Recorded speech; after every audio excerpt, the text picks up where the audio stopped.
¿Cómo les va, amigas y amigos? Nuevamente aquí en Democracia Presente, en este espacio donde recorremos estos últimos 40 años ininterrumpidos de democracia en la República Argentina, siempre en la voz de diferentes protagonistas. Y hoy estamos con una amiga de la casa, Noemí Gilla Loggiurato. Loggiurato, apellido italiano, ¿no? Italiano, sí. Ahí va. Y todos los Loggiuratos con que te cruces somos parientes. Bien. Gracias por estar acá primero. Gracias por invitarme.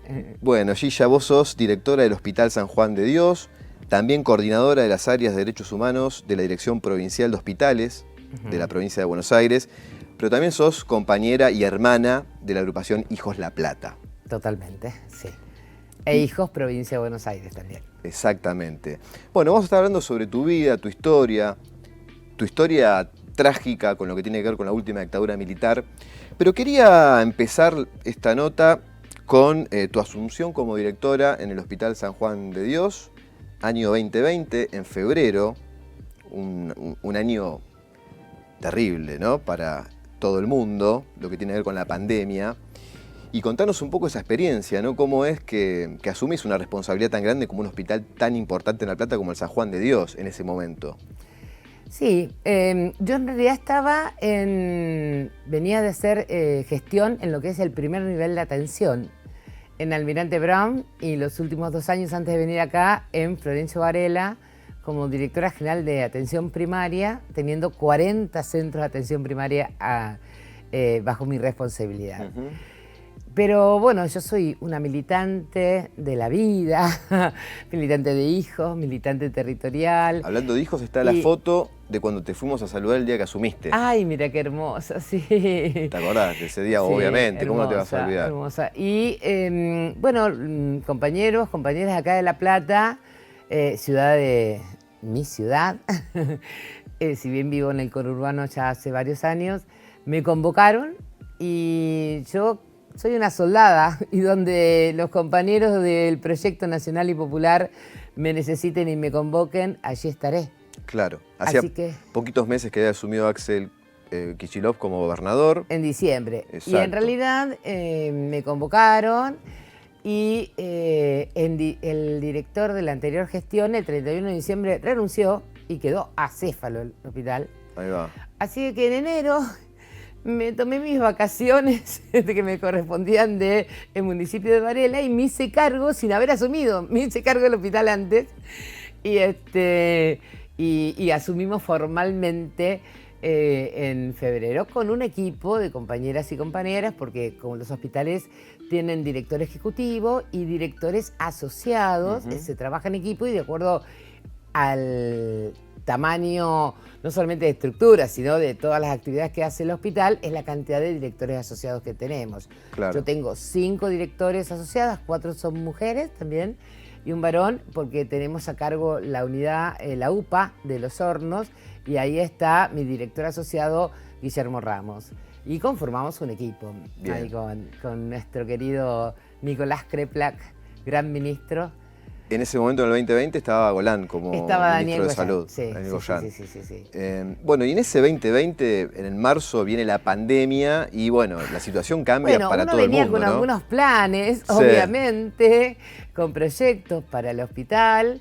Es un hospital, muy querido por todos los platenses y por toda la provincia. Es un hospital de alta complejidad, de cirugías cardiovascular de alta complejidad, de cirugías torácicas, de neumonología, de enfermedades infectocontagiosas. O sea, se especializa en eso. Bueno, veníamos con proyectos. Después te cuento algo relacionado con el hospital y mi historia. Bien. Y bueno, empezamos primero porque uno tiene que conocer a los compañeros y las compañeras con que trabaja, que te conozcan a vos. Bueno, era en los primeros días, primeras semanas, decir, bueno, acá estamos, este es el equipo, cuáles eran las ideas, que cada uno de los jefes de servicios contara lo que le pasaba, cuál era su situación, y empezar a conocernos. En eso que estábamos, la pandemia. La pandemia. Y la pandemia es un virus respiratorio, el COVID. Con lo cual, en San Juan de Dios, que se especializa en neumonología, en toda la parte respiratoria e infectocontagiosas, era el hospital indicado para el COVID. Claro. Así que, ¿se acuerdan? Todo el mundo se debe acordar las PCR, para el hisopado. Bueno, después del Malbrán, el que las hizo fue el San Juan de Dios. Claro, en la zona sur de la ciudad de La Y Plata. hacíamos de la las provincia. PCR de todos los hisopados que se hacían no solo en la región, en otras regiones, e inclusive no solamente en el Estado, privado también. Claro. Nosotros tuvimos que aumentar el personal, se incorporó más personal y aumentar las horas que trabajaba el servicio de virología haciendo las PCR hasta las 12 de la noche. Sí. Así que era un hospital especializado. Rápidamente tomamos medidas. Lo primero que fue formar a las y los trabajadores en las medidas de cuidado, el lavado de manos, el uso de barbijo, el uso de los equipos de protección personal. Automáticamente cambiamos de lugar el vacunatorio y abrimos un consultorio específicamente de febril respiratorio, o sea, aquel que tenía una patología respiratoria y febril iba ahí. Como en el San Juan de Dios, la anterior gestión hizo ahí el Instituto de Hemoterapia y todavía no se había ocupado por hemoterapia con la compañera que nos debe estar viendo desde allá arriba, por Nora Echenique, compañeraza. Ella era la directora, tuvo un accidente y falleció. Y le pedí a Norita si me prestaba el Instituto de Hemoterapia, que todavía no lo habían ocupado, y pusimos el vacunatorio. Así que hicimos cambios, ampliamos la terapia, pero bueno, todo esto porque además hubo una gestión desde nuestro gobernador, Axel Kicillof, una decisión por la salud, cuidar la salud de nuestro pueblo, Daniel Goyán, Nicolás, todo el equipo. Era un trabajo en equipo permanente. Y lamentablemente, bueno, uno no se acuerda de todo eso que pasó hace 2 años atrás, no valora realmente la dimensión del trabajo que se tuvo que hacer, ¿no? En la provincia, en la República Argentina. Y compartís este análisis de que quizás todavía como sociedad estamos haciendo el duelo de esa situación que atravesamos, porque era muerte todos los días, ¿no? ¿Pudimos salir de ese duelo o lo estamos atravesando todavía? ¿Qué pensás? Yo creo que, mira, varias cosas. Por un lado, era algo que nadie se esperaba, ¿sí? Bien, nos sorprendió a todas y todas. La mejor medida que se tomó fue quédense en su casa, con un Estado que ayudó a las empresas incluso para pagarle a los trabajadores y pudieran quedarse en su casa. Pero por otro lado, los medios de comunicación, salía gente quemando barbijos, ni hablar cuando llegó la vacuna, que gracias a nuestra aerolínea del Estado, la aerolínea del Estado trajo vacunas, insumos, nunca faltó un barbijo. Exacto. Nunca faltaron los equipos de protección personal. Y cuando trajeron las vacunas, las pavadas que se escuchaban, a ver, desde que te ponían el chip, de que se te pegaban, se pegaban cosas los metálicas. Metales, sí, las cucharas, sí. Pero además, realmente lo que a uno le da pena es que nuestro pueblo no tenga un pensamiento crítico y que no investigue en serio y que investigue, porque Rusia tiene un antecedente a nivel de investigación sobre vacunas, que es uno de los mejores países del mundo, con lo cual la vacuna, la Sputnik, es una de las mejores vacunas. Sí, me acuerdo que se ponía muy en duda, ¿no? Lo que las ponían significaba... en duda, decían que te ponían el chip, Sí, todas esas pavadas, sí.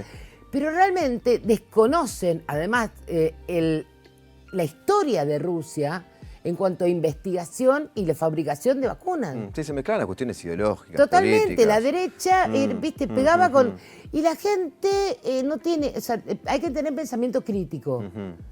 La televisión, todo lo que dice no es verdad. Ese bombardeo de los medios de comunicación, ¿pensás que fue también el caldo de cultivo para que la ultraderecha tenga el poder que tiene ahora, 2 años después de la pandemia? Digo, un proceso que se puede haber iniciado ahí, en la cuestión de la salud mental, ¿no? De cómo la verdad no cuenta para nada prácticamente. Sí, yo creo que los medios de comunicación hegemónicos tienen mucho que ver.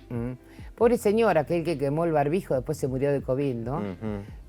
Creo que lo que tenemos que aprender como sociedad es a tener pensamiento crítico. Y esto nos está faltando. Obviamente que dejó problemas de salud mental, por eso también se trabaja muchísimo desde el Ministerio de Salud de la provincia en lo que es salud mental. Cuidar a los que cuidan, porque para los trabajadores también era muy fuerte ver pacientes que se morían. Nosotros en el San Juan de Dios puedo decir que no tuvimos ningún trabajador que falleció por COVID. Sí hubo enfermos, pero sí tuvimos familiares, pero no tuvimos trabajadores fallecidos. Solamente en la UPA hubo 2 enfermeros que fallecieron de COVID que no se quisieron vacunar por todas las cosas que escuchaban a través de los medios de comunicación. Tremendo. Entonces, uno lo que tiene que decir, tenemos que tener pensamiento crítico, no podemos comer todo lo que nos dicen. Y esto creo que es caldo de cultivo para que la derecha avance. La falta de un pensamiento crítico de la sociedad y tener memoria, además. Sobre todo eso, ¿no? Porque fue el hospital público el que cubrió en la pandemia, porque los privados no tenían capacidad para poder enfrentar la pandemia. Nosotros teníamos internados hasta con OSDE y lo seguimos teniendo. Vos recién hablabas de la llegada de las vacunas, que eso fue ya entrado el 2021. Sí, pero al principio, diciembre del 2020. Claro, pero en el 2020, durante ese primer tramo de la pandemia, también hubo un gran aporte de parte de China. Recuerdo que la provincia de Buenos Aires, a partir del operativo Shanghái, los barcos. 32 vuelos, 8 buques. Exacto. Que llegaron con barbijos, alcohol en gel, porque... Y con los equipos, cuando yo hablo de equipo de protección personal, son lo que te cubre el cuerpo para atender el paciente. Sí, fue impresionante eso. Y la provincia de Buenos Aires se destacó en esto. La verdad que hay que decirlo, es una decisión política de nuestro gobernador Axel Kicillof, de nuestros ministros, Daniel y Nicolás Kreplak, decisión política, porque había que ampliar la cantidad de camas de terapia intensiva. Y se compraron camas, pero se compraron las mejores, que nunca habíamos tenido esas camas. Se compraron los respiradores, se compraron los monitores, porque no es solamente la cama. Y no hubo que... A ver, nosotros estábamos preocupados al principio, muy preocupados, porque veíamos que en Europa, que tanta gente mira a Europa, en Francia, te decían que tenían que elegir a quién le ponían un respirador. Con lo cual, obviamente, ante esa situación, armamos en los hospitales provinciales los comités de bioética. A ver, pensando, tenemos que llegar como... a una situación así como le pasa a Francia, porque uno dice, son países de primer mundo, y no tuvimos que llegar. Qué poco que se valoró eso, ¿no? Vuelvo a esta idea nuevamente, ¿no? Ahora que estamos en plena campaña proselitista, habrá elecciones dentro de pocos días, y bueno, esto no es valorado. No. Y es la vida humana. Y otra nada cosa, más y nada menos. La campaña de vacunación también, si la pandemia es histórica, fue única, y la campaña de vacunación que se hizo, las postas de vacunación, impresionante. También es una decisión política, todo es decisión política. Tal cual. Porque cuando la gente dice, a mí la política no me interesa, ¡apa! ¿La política no te interesa? Todo depende de la política. La salud, la educación, si vas a tener vacunas, si vas a tener una vivienda, si vas a tener trabajo, si vas a tener un salario digno, todo eso depende de la política. Así que mejor que la política te empiece a interesar. Por ejemplo, la pandemia. Claro. Nosotros no tuvimos nadie que se muriera en la casa o en la calle o que hubiera que ponerle oxígeno en la calle porque no había camas. No nos pasó. Y eso pasó en América Latina, en Brasil, en Chile, en Perú. Fue tremendo. En ese contexto vos entonces asumís como directora de San Juan de Dios y me decías al principio que tenías algo que contarme en relación de vos y el hospital. Y el hospital, bueno, Sí. vos sabés, pero bueno, quienes están viendo no, yo tengo mi papá, mi hermano, la compañera de mi padre y mi tío desaparecidos. Mi hermano tenía 16 años, pero a los 11 años a mi hermano lo operaron en el Hospital San Juan de Dios porque tenía una patología cardíaca, una comunicación interauricular, y fue operado ahí. Mirá. Cuando él tenía 11 años, yo tenía 12 y mi padre estaba preso como preso político en una dictadura militar. La segunda anterior, vez. la dictadura militar anterior a la de 76. Obvio. ¿No? Sí. Vivíamos de dictadura militar en dictadura militar después que lo voltean a Perón en el 55. Yo nací y a los 3 meses de edad mi padre caía preso en otra dictadura militar. Mi padre estaba en ATE y trabajó en el Hospital San Martín. Sí. Mientras estudiaba economía, trabajaba como camillero y era delegado de ATE, y después llegó a ser secretario general de ATE. Y en el plan Conintes, que se instauró con una dictadura militar, en el año 60 cayó preso. Yo tenía 3 meses y mi madre embarazada de mi hermano. Sí, ya vamos a ir a una pequeña pausa. Dale. Y después retomamos con tu Así que historia todo familiar. el amor al San Juan de Dios. Ahí va. Y retomamos lo que fue la dictadura militar del 76 y ahí sí tu historia vinculada con esta última dictadura. ¿Eh? Bien. Vamos a una pequeña pausa. Gracias. Genial.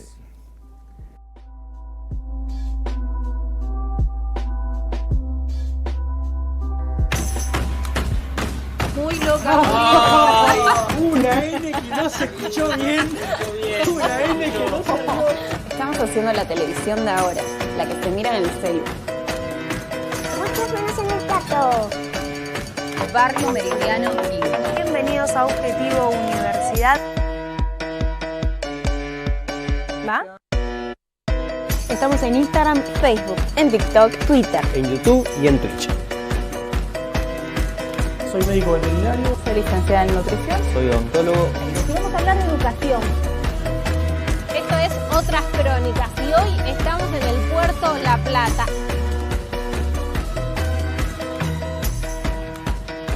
¿Qué recuerdo te trae esto con Messi? Un hermoso momento. Te presentamos expertos en UNLP TV.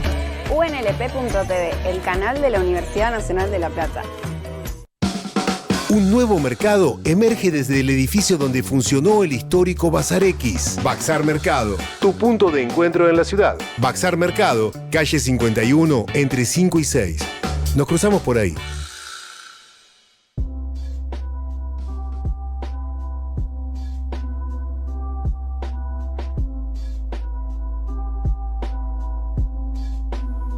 Y seguimos dialogando con Noemí Gilla Lougiorato.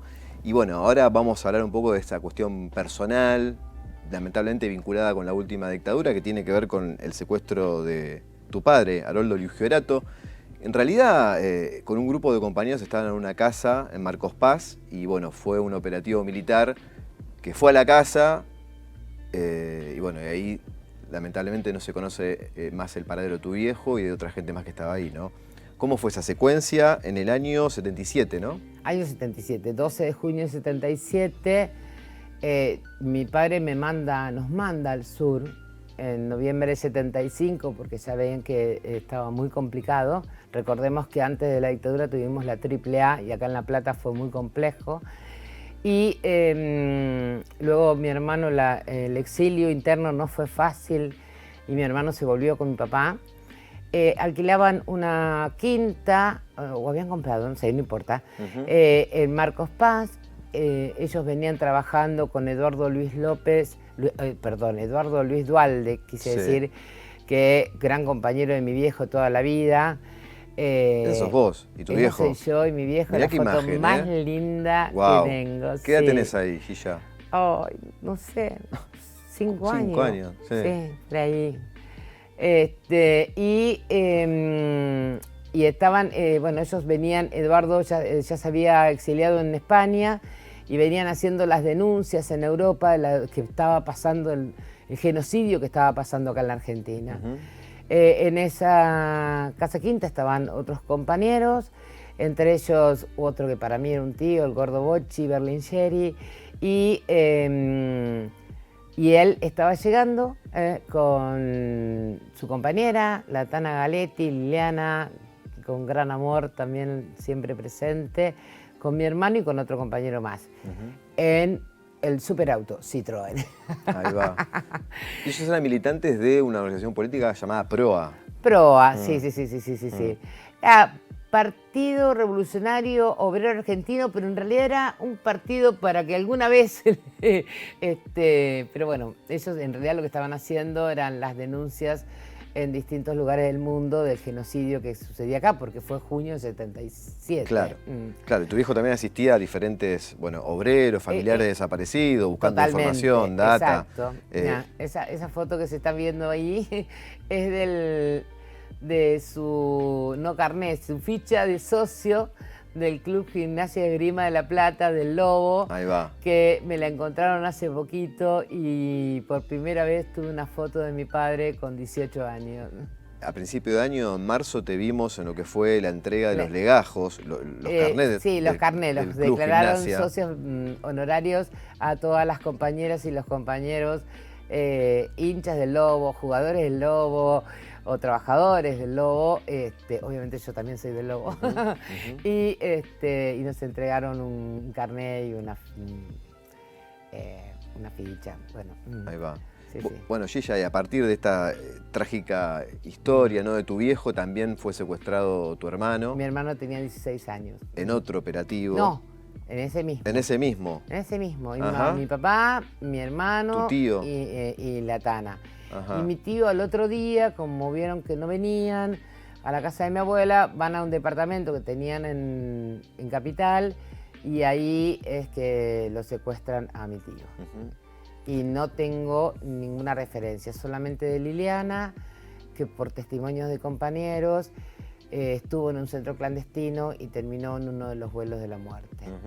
Después, las vueltas de la vida, es muy loco como esa casa de Marcos Paz, en donde fue ese secuestro, ese operativo militar. Una masacre. Esa masacre. Bueno, las vueltas de la vida, ahora esa casa pertenece a ustedes, digamos, ¿no? Sí. O hay como un convenio. El último porque esa casa la fueron vendiendo de manera que ahí se ve la foto, adulterada, digamos. Y el último que de la compra tuvo otros dueños, digamos, entre comillas. Él investiga y todo, es un militante también, es médico también, y médico generalista.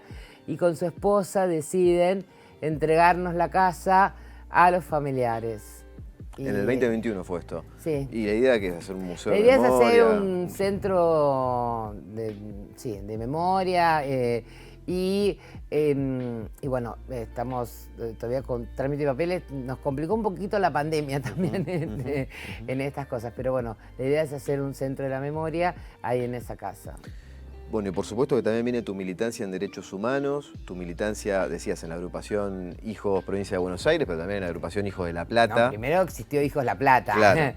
Y hace muchos años que creamos Hijos La Plata. Siempre me voy a acordar de un recital donde estaba León Gieco y León nos tiró el desafío: hijos, organícense. Acá en la Facultad de Humanidades. Exacto. En este mismo edificio, cuando era Facultad de Humanidades. Pero sobre 7 fue, me parece. Claro, en el rectorado. En el rectorado, exacto. Sí. Y nos tiró el desafío y empezamos a organizarnos como Hijos La Plata. Que en ese momento estaba Hijos La Plata, Hijos Capital, Hijos Córdoba. Y bueno, después las vueltas a la vida, que he recorrido el conurbano bonaerense, fuimos armando otros hijos y surgió también lo de Hijos Provincia de Buenos Aires. Bueno, qué recorrido, ¿no? Porque son más de 20 años de militancia, han pasado muchísimas cosas. Pasaron como 27 años de que más formamos de 20. Hijos. Han pasado muchas cosas. Ahí estamos viendo estamos. Gracia Pitragala, mirá. Sí, eso es en Varela, que está, si no me equivoco, ahí Andrés Watson, el intendente de Florencio Varela, sí. Pero bueno, qué necesario que fue en aquel momento, año 95, poder encontrarnos con pares, ¿no? Porque era un momento también difícil. En este recorrido de 40 años de democracia, ahí las leyes de obediencia de vida, punto final, el menemismo. Y si no hubiera habido ese encuentro entre nosotros como hermanos y hermanas, hubiera sido ahí todo... con Cristina. Ahí está con Cristina. ¿Vos al lado de Cristina? Sí. No, la que está al lado es Laura de Quilmes. Ah, es muy parecida. Y del mirá. otro lado está Guillermo, que ahora vive en Varela, y después sigo yo, ahí, con los dedos en vez. Bueno, al lado, casi al lado, sí. Sí, yo le entrego la remera de Hijos Provincia de Buenos Aires a Cristina y me quebré porque estoy llorando, agradecido a San Néstor y Cristina que levantaron las banderas de lucha de nuestros padres por esa patria que tanto lucharon, una patria libre, justa, soberana, inclusiva, una patria para todos y todas.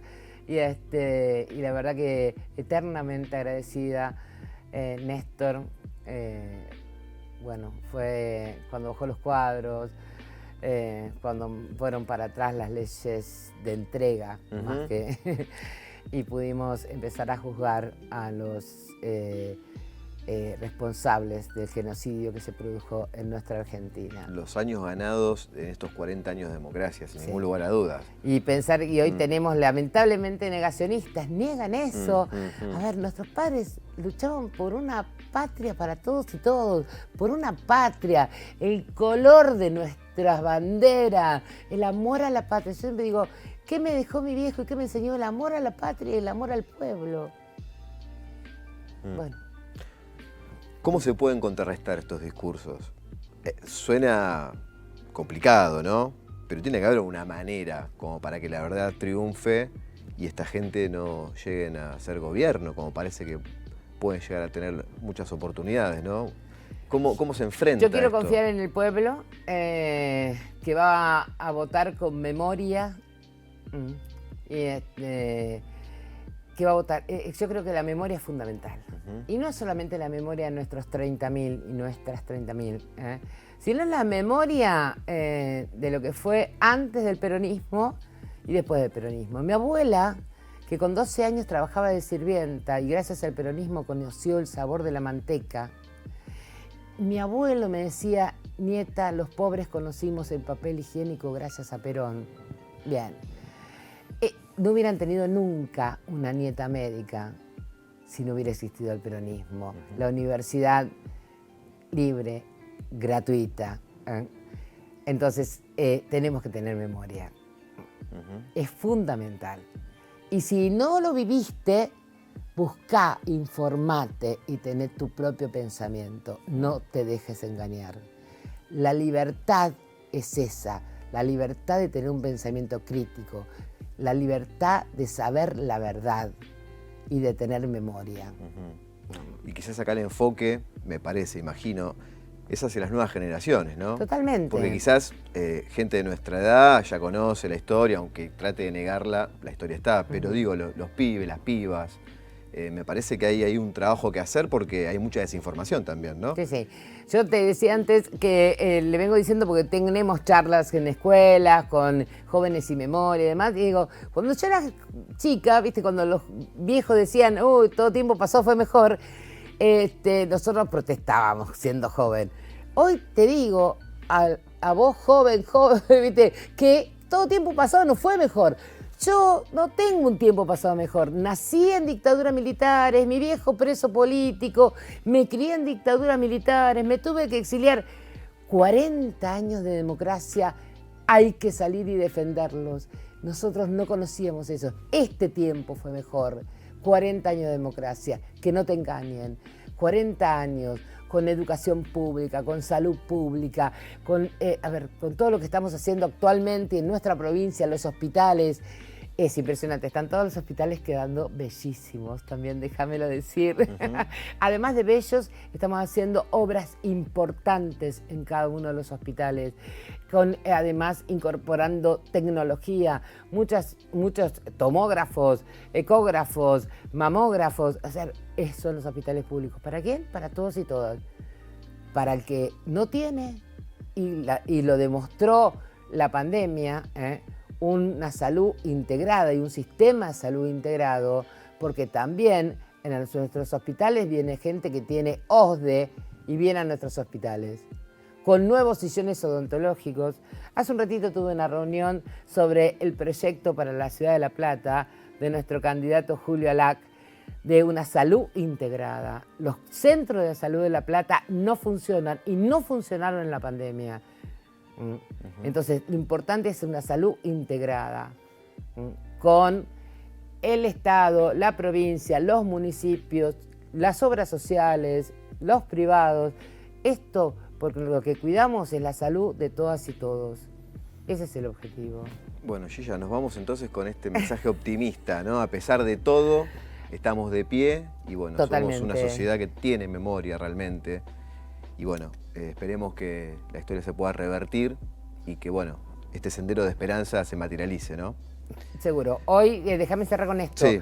Tengo mi cinta rosa porque hoy es el Día Mundial de Sensibilización del Cáncer de Mama. Hacernos los controles es cuidarnos y se están haciendo jornadas en varios hospitales de la provincia de Buenos Aires de estos días, mamografías hasta la noche. Así que pueden meterse, googlear el Ministerio de Salud, mamografías, y van a encontrar en qué lugares se pueden hacer las mamografías. Es muy importante que nos cuidemos. Muchísimas gracias por estar acá, Gilla. Gracias, Camilo. Un besito.